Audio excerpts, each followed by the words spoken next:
At turuan nyo kami to handle this correctly, so that the word that comes from your mouth will become our food, will set us free, and will make us and our life complete. Father, we thank you, asking you to be our speaker, our teacher, our healer. In the name of Jesus, we pray with thanksgiving. How to read the Bible. Bakit iisa ang Bible? Ang daming sekta. Ang daming relihiyon.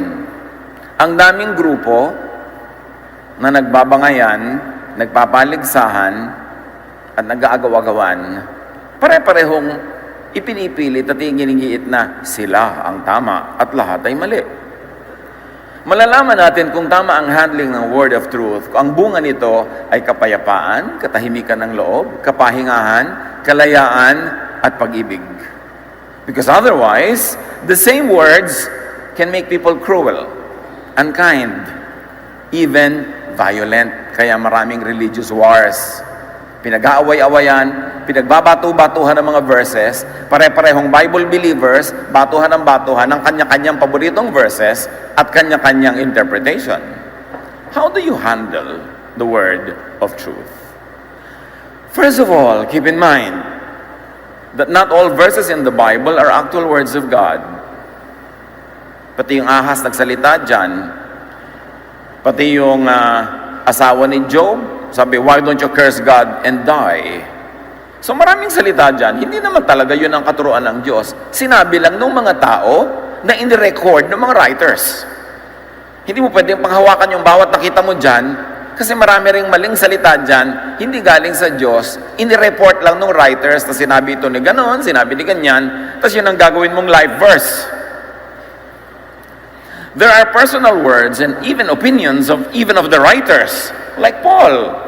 Halimbawa, sabi ni Paul sa 1 Corinthians 7:12, to the rest I say this, I, not the Lord.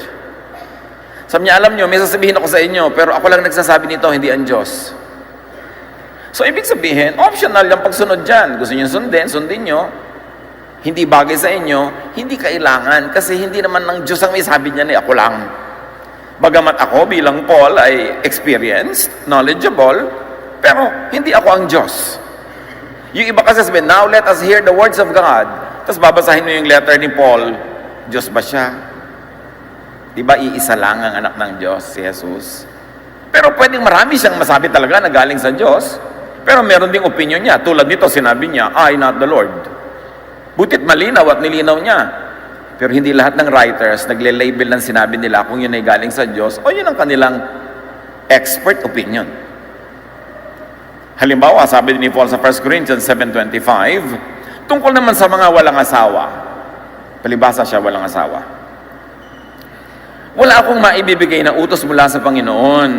Ngunit magbibigay ako ng aking opinion. At sabi ni Paul, huwag na kayong mag-asawa. Di ba? Alam nyo yon? Kaya mga nag-aasawa, nagigilty po. So pwede po ba? Sabi ko si Paul, huwag na. Malapit na daw dumating ang Panginoon. 2,000 years ago na niya sinabi, wala pa. So, opinion niya yun.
Kung makakabuti sa'yo, makakabuting sundin.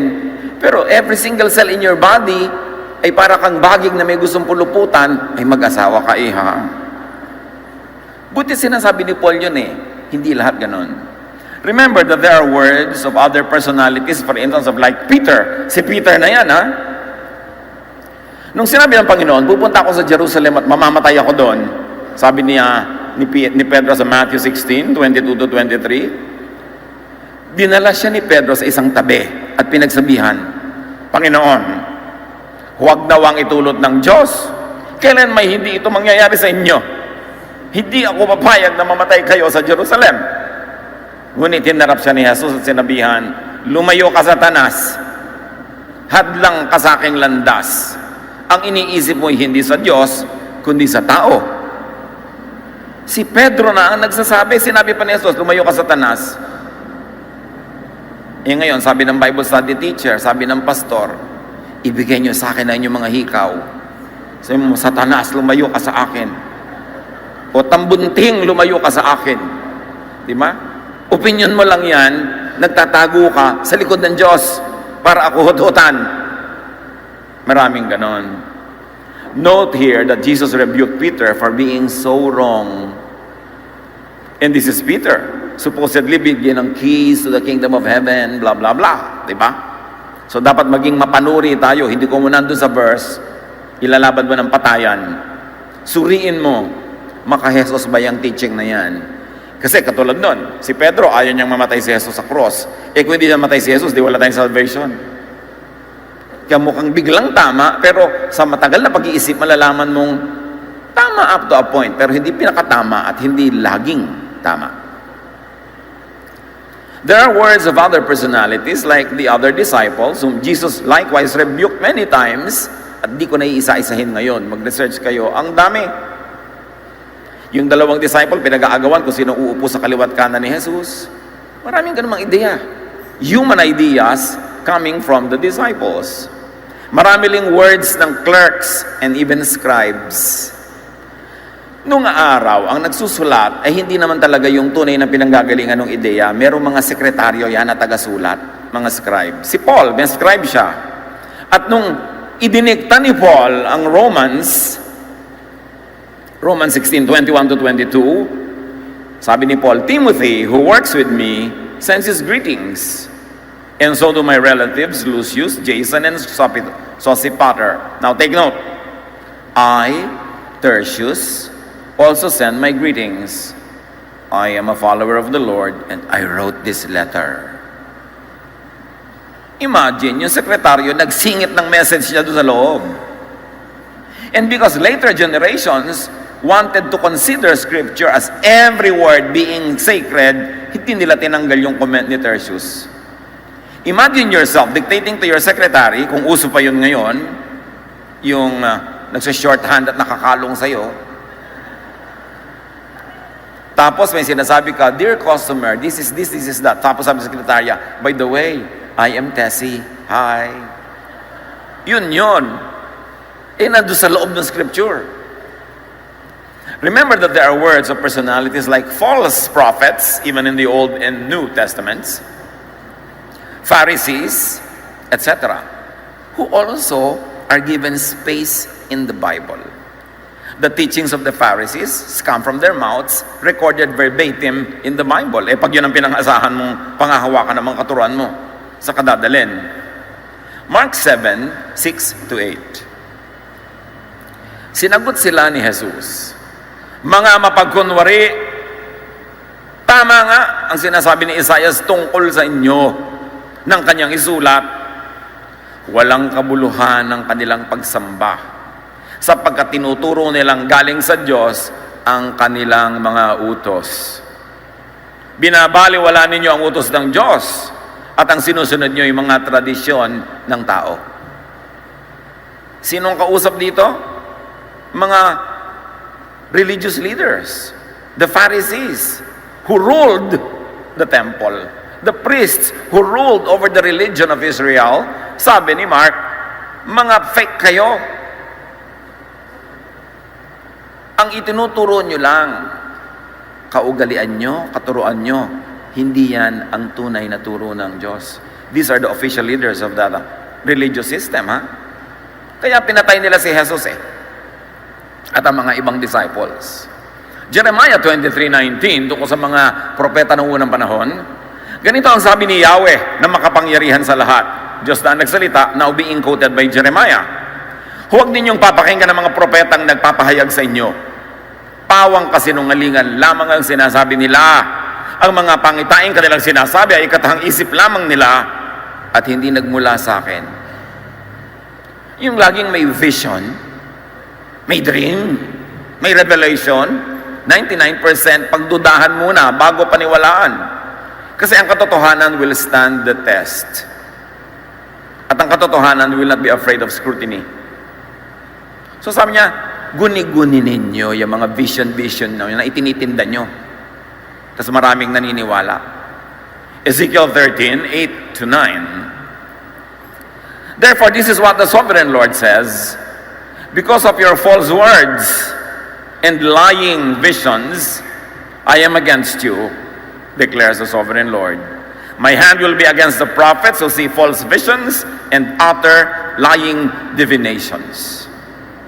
Mga tao naman kasi, mangmang, kung anong sabihin ng mga leader, naniniwala agad. Sukdo lang, masakripisyo ang buhay nila. God saves people. God loves people. Now, religion uses people to serve religion. Kunwari, serving God. May talagang mga trabahong service to God, pero mayroong hindi na service na to religion yon. Dapat salain. Pag nang aabuso na, hindi rin galing sa Diyos. Yung kailangan mong magpa-abort, tapos sinasabi yung pwede, basta mag-donate ka. Yung kailangan mong magpa-cesarean section, sabi hindi, i-type mo muna yan, bahala na ang Diyos sa'yo. May mga ganun na. Yung kailangan mo, gagatain pa sa'yo ng relihiyon, ikaw nga itong nangangailangan, tapos ang yaman-yaman ng relihiyon, dapat makahalata ang mga tao. Kung sila ay wina 1, 2, 3 na, noon pa yan hanggang ngayon. Bakit ba ipinadala si Jesus? Kung tama ang relihiyon, ba't ipapadala pa si Jesus? Ba't mo itatama ang tama? Kung maliwanag, ba't magdadala ng liwanag na tulad ni light, na si Jesus ay light? Kasi madilim. Kung daan na ang relihiyon patungo sa langit, dapat hindi na ipinadala si Jesus, who is the way. At kung truthful na yung religion, hindi na dapat ipinadala si Jesus, who is the truth. So pag sinabi ni Jesus, I am the way, the truth, and the life, ibig sabihin, hindi yung religion nyo. All that falsehood necessitated the coming of the Son of God and even His death to save people not from hell, but from religion. Kasi yun ang nagpapadala sa kanila sa napakaraming kamalian dahil naniniwala sila kahit sa anong turo na lang. Siyempre may religion na tama, may religious belief na tama, pero hindi lahat kailangan suriin.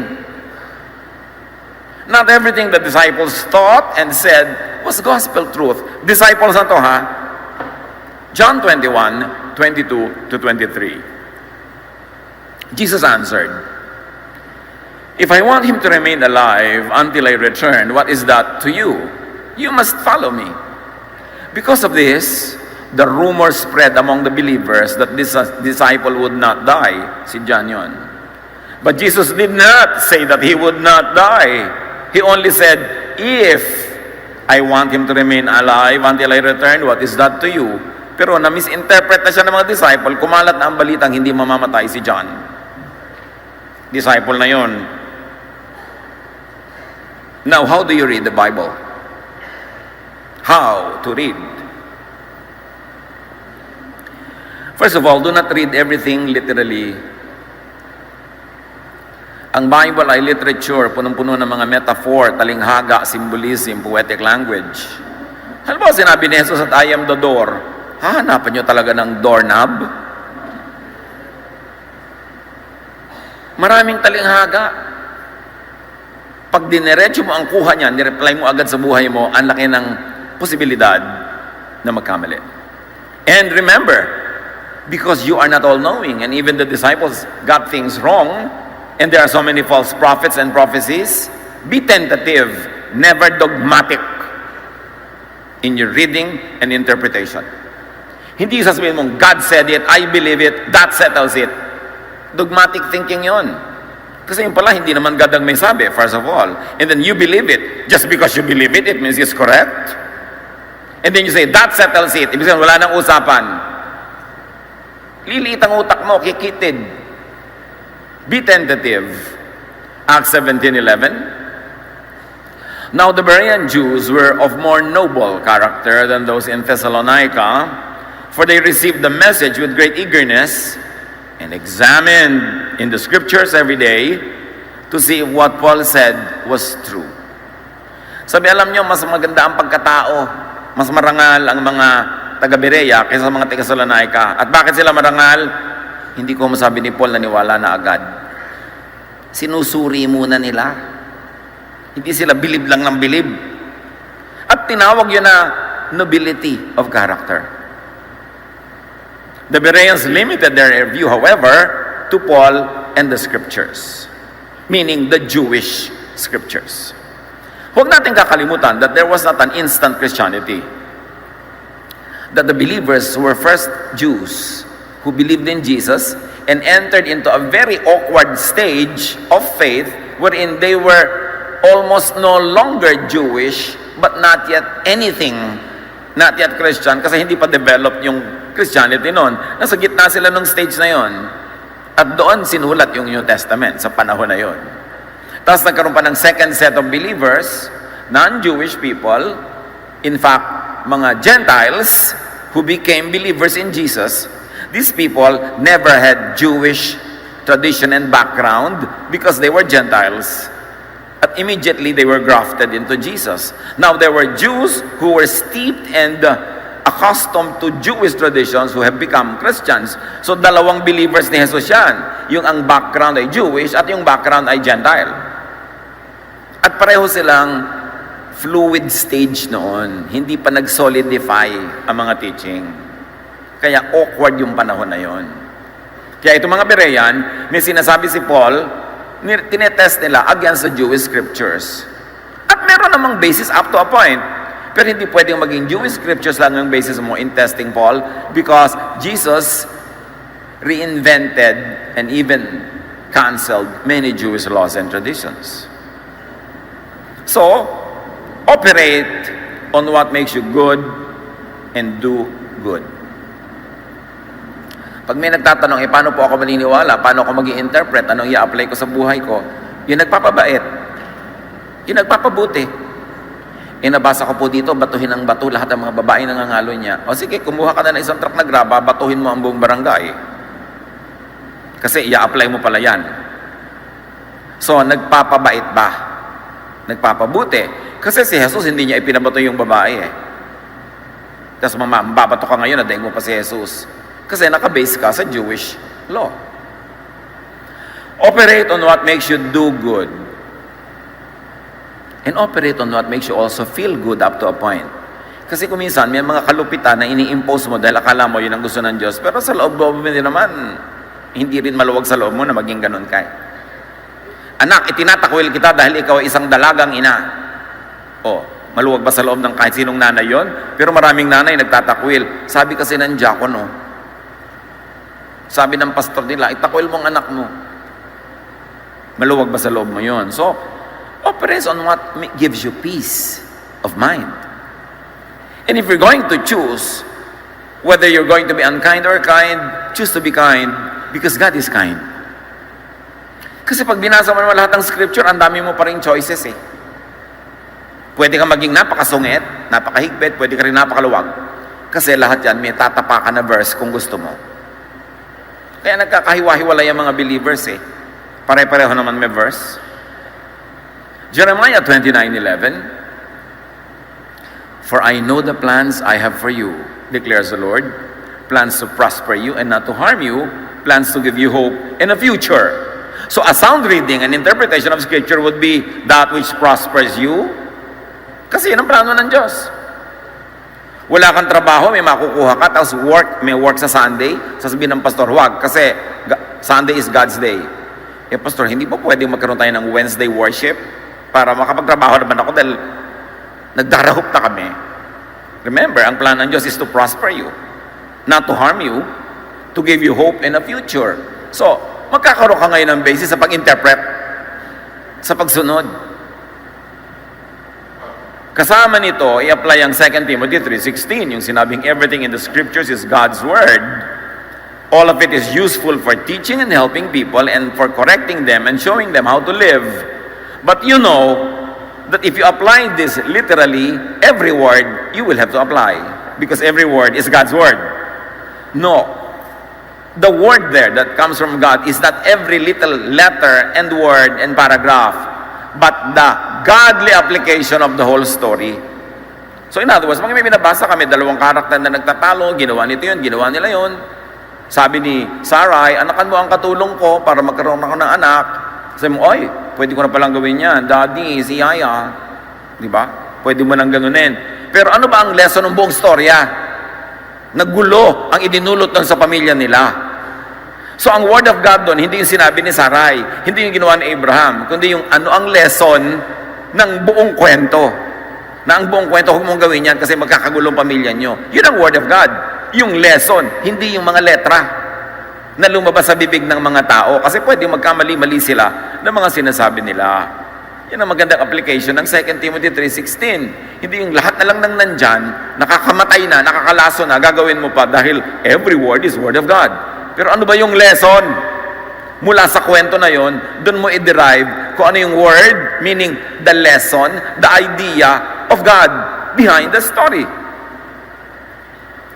2 Corinthians 10:25-27, may issue kasi ang mga Jew, huwag kang kakain ng karning ganito, huwag kang kakain ng karning may dugo, huwag kang kakain ng ganito, ng ganyan.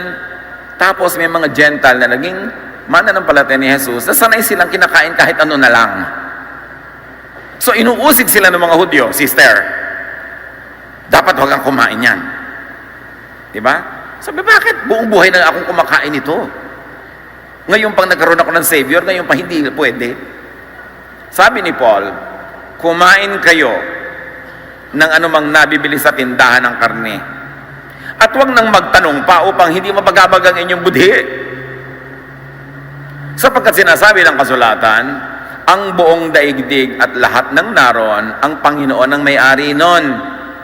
Ibig sabihin, all foods are clean. But not all foods are clean clinically. Ang pinag-uusapan lang, all foods are clean spiritually. Hindi madudumihan ang kaluluwa mo ng kinakain mo, pero pwede makasama sa blood chemistry mo. Diba? Kung anyayahan kayo ng isang hindi sumasampalataya at nais niyong dumalo, Pastor, pwede po bang mamiesta? Diba? Di po ba ang mga pagkain doon na iniaalay sa poon? Bla bla bla. Sabi ni Paul, kainin ninyo ang anumang inihain sa inyo. At huwag na kayong magtanong pa kung iyon ay ikagugulo ng inyong budhi. Bakit hahadlangan ng budhi ng iba ang aking kalayaan? Sinasabi ni Pablo, malaya ako mamiesta. Ngayon, itong mga conservative ayaw, di huwag ka, ba't ako pinipigil mo? Ba't yung budhi mo, i-implement mo sa budhi ko, may sarili akong budhi. At kanya-kanya tayo ng pagharap sa Diyos, pananagot sa ating paglabag o pagsunod sa sinasabi ng ating budhi. Ngayon, hindi lahat ng budhi tama. Because if you were conditioned to think that something not wrong is wrong, then your budhi will tell you it's wrong. But it doesn't mean it's wrong. Kaya dapat sinusuri. Sabi niya, pwede po ba akong kumain ng dinugan? Issue yan, di ba?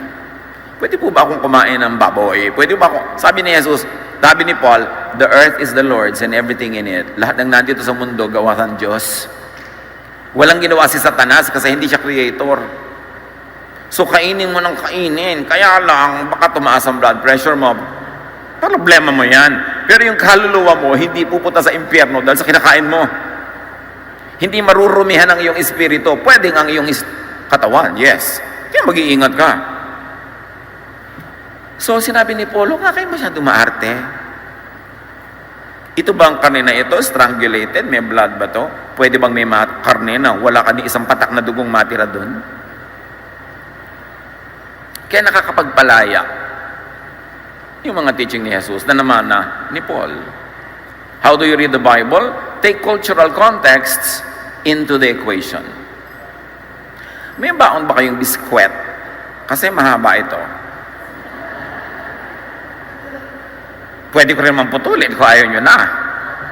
Pero dapat mag-aral. Dibdibin. Take cultural context into the equation. Many scriptures and many words were written in the context of a certain time, place, culture. Outside of that, it would be erroneous to apply it 100%. Acts 15, 5 to 10. Ito na naman, nagtatalo yung mga Jewish Christians against Gentile Christians. Ang issue, pagtutuli. Kasi the Jewish men and Jewish boys were circumcised. Now, of course, Gentiles were not circumcised. Ito yung mga Gentile, ang tatanda na, nagiging Christian, gusto ng mga Jew, tuliin pa sila. Ang kunat-kunat na nun. Acts 15, 5 to 10. Ngunit tumayo naman ang ilang mananampalatayang kabilang sa pangkat ng mga Pariseo. At kanilang sinabi, kailangang tuliin at utusang tumupad sa kautosan ni Moises ang mga hentil na sumasampalataya.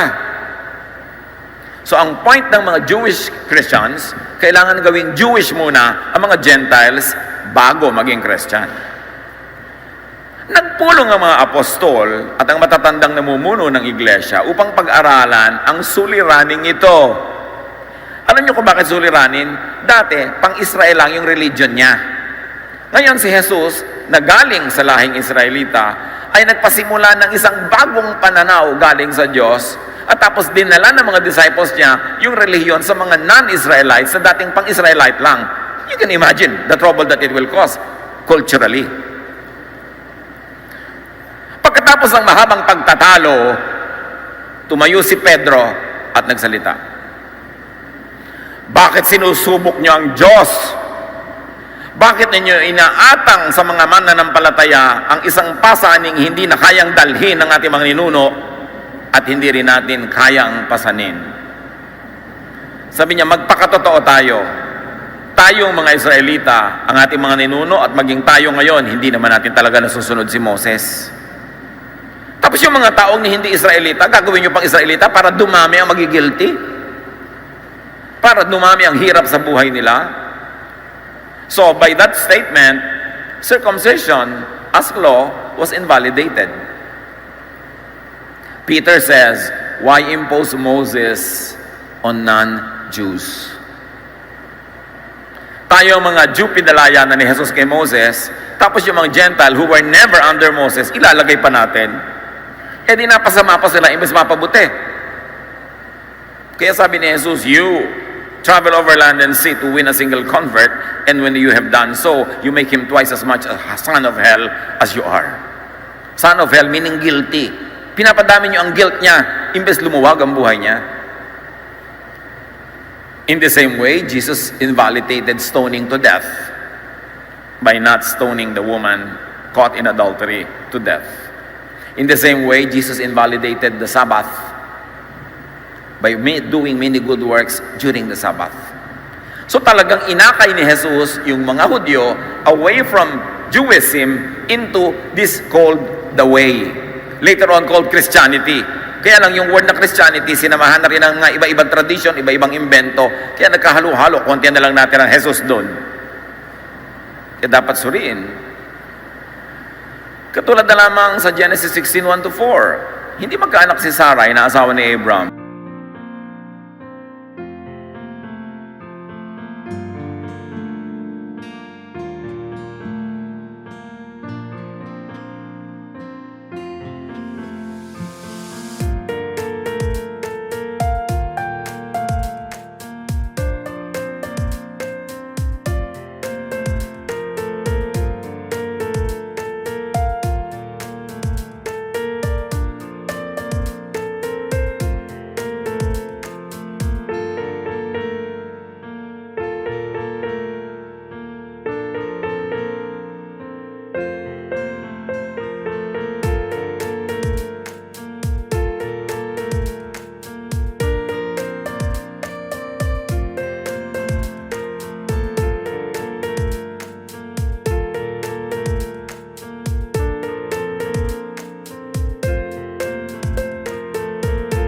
Ngunit mayroon silang aliping babae na taga-Ehipto na ang pangalan ay Hagar. Sinabi niya, Abram, dahil pinagkaitan ako ni Yahweh ng anak, ang alipin ko ay sipingan mo nga. Baka sakaling magkaanak siya para sa akin. Pumayag si Abram at sinabi kay Sarai, At sinabi ni Sarai, at ipinaubaya nga ni Sarai sa kanyang asawa si Hagar upang maging asawang lingkod. Matapos sipingan ni Abram si Hagar, nagdalang tao ito. Ngayon, kung ang mista nyo kakalakalabit, uy, dear, remember Genesis 16? Magtigil ka! Si Sarai yon, tapos na yon. Pero biblical, yun ang point. I-apply nyo ba yan ngayon? Kaya pati pag-a-apply, sinasala. Ang salaan si Jesus. Ang Old Testament ay Jewish scriptures. Kaya mas malinaw na tawagin niya, imbes old, tawagin niya na Jewish scriptures. Para malinaw na kanila yan. Kasulatan nila, ginawa nila para sa kanila. At sino mang hindi nila kabilang sa grupo nila, sa panahon nila, sa buhay nila, na magbabasa ng Jewish scriptures ay nakikibasa lang. Tandaan nyo yun. Nakikibasa lang. Hindi ikaw yun. May mapupulot ka doon na para sa iyo ngayon, pero may mapupulot ka doon na hindi na para sa iyo ngayon. Kaya dadaanin mo sa salaan ni Jesus. The Torah, the heart of the Jewish scripture, was Yahweh's exclusive instruction to Israel for holy. And holy doesn't mean moral. It means separate, not moral living. For thousands, for hundreds of years, exclusive sa kanila ang scripture nila. Ang mga Hudyo, alam nyo, hindi sila nang convert. Kahit saan sila magpunta, meron silang sarili nilang pagtitipon, sarili nilang lahi, nakabukod sila. But when Constantine, Emperor Constantine, adopted Christianity as the state religion of Rome, and he adopted the Jewish scriptures as part of the Christian scriptures, through imperial edict, through imperial power, Constantine made the Jewish scriptures the universal scriptures for all Christians. It was a Roman imperial act. The Jews themselves never converted non-Jews into their faith because they have an exclusive relationship with Yahweh. At ang mga utos sa kanila ni Yahweh ay pang kanila, hindi pang lahat. Ang purpose, ihiwalay sila dahil meron silang role na gagampanan. Pero hindi ibig sabihin, sila lang ang anak ng Diyos at sila lang ang mahal ng Diyos. Kaya nilinaw yun ni Jesus. Sa unang-unang public sermon ni Jesus, sinabi niya, akala nyo, special kayo. Natatandaan nyo, ang daming may ketong nung araw. Pero ang pinagaling ng Diyos, si Naaman, hindi siya Israelite. Ang daming nagugutom na byuda. Pero ang pinakain niya, yung byuda sa Shunem. Sabi ganon, yung byuda sa ibang lugar. Hindi mga Israelite byuda. So huwag nyo isipin na special kayo. Lahat ng tao, mahal ng Diyos. Ang ginawa nila, kinaladkad si Jesus palabas at itutulak nila sa bangin para patayin because they did not like what they heard. Because they've always wanted to believe that they were extra special, na sila lang ang itinatangi ng Diyos. At yun ay pinabulaanan ni Jesus. So sa ginawa ni Constantine, by sponsoring the Jewish scriptures as part of the Christian universal reference, ibinalik niya si Moses at inihalo kay Jesus. Ang naging bunga, kalituhan. Leviticus 1:1-3. The Lord spoke to Moses from the sacred tent and gave him instructions for the community of Israel to follow when they offered sacrifices. O question and answer. Para kanino ang instructions? 1, 2, 3. For Israel. Israelite ka ba? Ba't ka sumasali? May pwedeng pulutin, pero hindi lahat. Kasi hindi ka Israelite. Deuteronomy 4:1, Hear now, O Israel, the decrees and laws that I am about to teach you. Sino kausap? Israel. Deuteronomy 5:1, Moses called together the people of Israel. Today I am telling you the laws and teachings that you must follow. So listen carefully. Dapat maging maingat sa pag-apply sa sarili ng bawat katuruan doon, lalo na yung mga culture and time-bound teachings. Meaning, para sa Diyos lamang, sa panahon nila, sa pangangailangan nila, at sa context nila. Kaya merong movement noong pang 1970s hanggang ngayon di pa umuusad, yung contextualization. Yung sa pagbasa mo, tingnan mo yung context nila, kung tugma sa context mo. Pag hindi magkatugma, hindi mo pwedeng i-apply 1:1 yung sinabi doon para sa'yo. Kasi magkaiba ang context nyo. Katulad nga nung hindi magkaanak si Sarai, gagawin mo ba yun ngayon? Iba context nila noon, iba ngayon. Ibang lugar yon, ibang lahi sila. Maraming patakaran, pamamaraan, ideya, pananaw, kautusan at kaugalian na nasulat sa Old Testament, pero tungkol sa specific peoples who lived in specific times and places and context in ancient history. At hindi laging kabilang o sangkot doon ang lahat ng sangkatauhan sa lahat ng lugar, sa lahat ng panahon. Constantine universalized what should have been a local tribal tradition. Kaya marami ngayong conflict. Maraming nasulat sa Old Testament ay patungkol sa mga culture-bound and time-bound na katotohanan, needs, values, aspirations ng way of life nila. They were always at war with their neighbors. So very warlike ang mga traditions nila. Patayin ang mga bata, patayin ang mga babae, patayin lahat para makuha mong sangdangkal na lupa. Sila yun. Not universal for all peoples at all times, in all places, in all situations. Dapat hindi basta-basta ang kinin at i-apply sa sarili o sa lahat ng mga nakikibasa lang sa mga katuroan na ito. Ang magiging bunga, pag yan ang iyong ginawa, kikitid, liliit, sisikip ang iyong utak at ang iyong mundo. Magiging dogmatic ka, malupit, masungit. Hindi ka napupunta sa mga lamay ng namatay mong lola just because may padasal.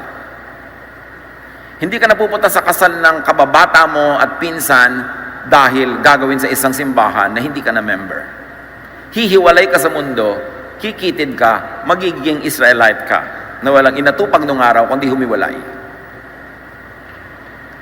Lahat dapat mag-ingat kung ang application would be unloving, unkind, cruel, anti-Jesus.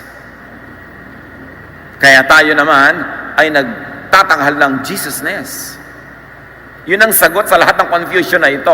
Alin ang i-apply ko? Alin ang gagawin ko? Remember that ancient Israel was consecrated to become a nation by her priests, to be separate from her neighbors. Thus, the commands, or many of the commands in the Old Testament are ethnic, culture-specific, and time-bound. Meron ding expiration yung effectivity nun. Hindi mo pwedeng gawin ngayon sa mga realities today. Importante. Leviticus 11:45, I am the Lord who brought you up out of the land of Egypt. Even the start of the Ten Commandments is, I am the Lord who brought you out of the land of Egypt, the land of slavery. Now, these are my commands. Tanong, kasama ka ba sa Exodus? Kasama ka bang hinango sa Ehipto? Yes or no? Ba't ka sasali sa usapang yan? Hindi kang sumali sa lahat ng aspeto nun na isinali ka ni Jesus. Kaya again, si Jesus yung filter. Christians must learn from the mistakes of the Israelites. Very important. Galatians 4:4-5, dahil nga sa mga kaguluhang ito, but when the time was right, God sent His Son. His Son obeyed the law so He could set us free from the law. Sabi, alam nyo, sa pinakatamang panahon, hindi na matiis ng Diyos ang lahat ng mga kamaliang ito. Awang-awa na siya sa mga tao at biktima ng mga relihiyon, ipinadala na niya ang kanyang anak. Para palayain tayo sa lahat ng batas na yan. At ang paraang ginawa niya sinunod niya ang lahat. Para masabi niyang, hindi ko naman kayo tinuruan mag-break niyan dahil lang ako man hindi ko yan masunod. Sinunod niya, and in behalf of all the people, sinunod niya. So parang na-credit na sa lahat yung pagsunod doon. So pasado ka na. Yun ang ginawa ni Jesus. Kaya ang sabi sa John 1:14, the Word Jesus, became a human being who lived here with us. We saw His true glory, the glory of the only Son of the Father. And listen, church, from Him, all the truth of God have come down to us. Kasi maraming halo-halong truths, pinag-aagaw-agawan ng mga false prophets, ng mga false disciples, well-meaning yung iba, malicious yung iba, pero ganun pa rin, maraming mali. Sabi ng Diyos, anak, bumaba ka sa lupa, tupdin mo lahat yung mga utos na nila na yan para makita nila na hindi lang tayo nagpapa-exempt, hindi lang tayo nagpapalusot, at sa pagtupad mo niyan, sagot mo na ang lahat ng di makatupad. Free na sila, saved na sila, savior ka na. At please lang anak, ituwid mo lahat ng katuroan na balubaluktot. Para ikaw ang maging way, hindi sila. Ikaw ang truth, hindi sila. Ikaw ang life, hindi sila. Kaya ipinadala si Jesus. Kasi nga, kung tama na lahat, ba't pa siya ipapadala para mamatay? Eh di sayang naman yung effort. Kinailangan gawin yon. Importanteng dibdibin yon. Christians must learn from the mistakes of the Israelites. Romans 9:30 to 32. What then shall we say? That the Gentiles who did not pursue righteousness have obtained it, a righteousness that is by faith. But Israel, who pursued the law of righteousness, has not attained it. Why not? Because they pursued it not by faith, but as if it were by works. They stumbled over the stumbling stone. To make a long story short, ang sinasabi ni Paul, mabuti pa yung mga hindi Hudyo, naging righteous sa tingin ng Diyos. Kasi lumapit sila sa Diyos sa pamamagitan ni Jesus at pananampalataya kay Jesus. Hindi na sila nagpagod na sundin ang lahat ng mga utosan ng mga Jews. Na expressway sila, express lane to God. Meanwhile, sabi niya, itong mga Jews na hirap sa pagsunod ng takot na do's and don'ts na hindi naman nila nasusunod lahat, ang ending nila failure. And because what they did led to a blank wall, to a dead end, Jesus became the way. He became the door through which people could pass because they could not pass through the law of the laws of the Jews. Hindi nila pwedeng lampasan. Imposible. The laws of Moses and the Old Testament prophets were specifically for the Israelites, not for all peoples. That is to be clear. Kasi marami ngayon nag-iisa-Israelitan. Kinukopya yung mga damit nila, mga bigote nila, yung mga tradisyon nila. Sinabi na nga sa Bible sa lahat ng ginawa nila, nabigo pa rin silang lumapit sa Diyos. Tapos kukopyahin mo pa sila. Kaya nga ibinigay na si Jesus para siyang way. By His wounds we are healed. Tapos hanggang ngayon, kukopyahin mo pa sila. Ang linaw na nga sa Bible na bigo sila. Meanwhile, di ba malinaw? Lahat, Israel, ito ang law. Israel, ito ang law. Israel, ito yun sa inyo. Pangkanila lang yun. Meanwhile, and listen to this, the teachings and commands of Jesus are for all people at all times. Doon tayo sasali. Doon tayo kasali. It is an updating, a leveling up of old tradition. Matthew 28, 18 to 20. Then Jesus came to them and said, all authority in heaven and on earth has been given to me. All, ha? Daig niya yung temple, daig niya yung mga priests, daig niya yung mga prophets, daig niya yung lahat-lahat ng buong Israel. Sabi niya, ibinigay sa akin yan. Therefore, go and make disciples of all nations. This time, the faith is for all nations, no longer just for Israel. Kaya kasali tayo. Pag sasabihin nyo, saan tayo sasali? Kay Jesus. Kasi doon tayo isinali ng Ama, through Him, not through Israel. Therefore, go and make disciples of all nations, baptizing them in the name of the Father, and of the Son, and of the Holy Spirit, and teaching them to obey everything not Moses, I have commanded you. Doon tayo kasali. Huwag kang magpilit sumali doon sa hindi ka naman kasali. Pusa ka lang doon. At sila nga nabigo. Ba't ka pa doon sasali? So filter all teachings through the teachings and love of Jesus. Kaya natin pilit tinuturuan Jesus filter. Halimbawa, lahat ng teaching, nandiyan sa laman niyang cup na yan, yan ang teaching ng religion. May loving, may hateful, may vindictive, may galit, may nakakasakal, may nagpapalaya. Di ba ganyan lahat pag kinuha mo lahat yan eh? Salain mo kay Jesus na mga butas ang sala niya ay puro korting puso, puro maibigin lang. Ano lang ang lulusot doon? Yung korting puso, yung maibigin. So ang susundin mo na lang, ang i-apply mo sa lahat ng buhay mo at sa buhay ng kapwa, eh yung mga katuroan ni Jesus, that loving, kind, nagpapabait, nagpapabuti. Anong gagawin mo ngayon sa mga ibang katuroan na hindi loving, hindi kind? Ilagay mo sa library, reference. Pero hindi ka na obligadong i-apply yon na para bang hindi dumating si Jesus. Dapat linawin. Yung hindi papasa, hindi lalampas sa love of Jesus, buong ingat na i-handle. Jesus simplifies and makes practical the demands of the law of Moses. Kasi yung law of Moses naman, hindi lang si Moses ang gumawa eh. Kasi aside from the 10 commandments, Israel developed 613 other commandments called mitzvots. Inimbento ng mga priest niya, some of them necessary at that time, some of them no longer necessary at other times, even in their own history. Pero lahat yon, i-apply mo pag nag-under the law ka. At sabi ni Jesus tungkol sa law, litong-lito kayo sa law, ang dami-dami, conflicting, Matthew 7:12, sabi niya, so in everything you do to others what you would have them do to you. For this sums up the law and the prophets. Sabi ni Jesus, alam nyo, nakakalito talaga ang mga laws, ang dami. Sasabihin ko in one sentence, be loving. Do to others what you would have them do to you.